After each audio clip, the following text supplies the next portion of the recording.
Hello! Biyernes ngayon, kaya nagpausok kami. Ayan o, doon sa kwarto ng mga anak ko. Doon sa inupahan namin.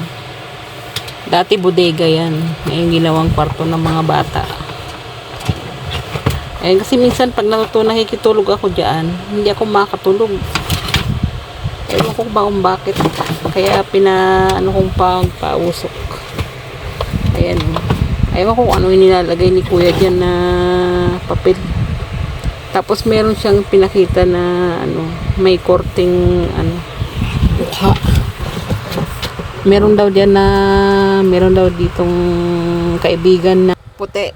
Mabait naman daw yun. Ayan, pati hanggang doon sa tindahan namin pinausukan. Ayan, maraming salamat kay Kuyang Magtatawa sa pagpapausok niya. Maraming salamat din sa inyo. Follow for more.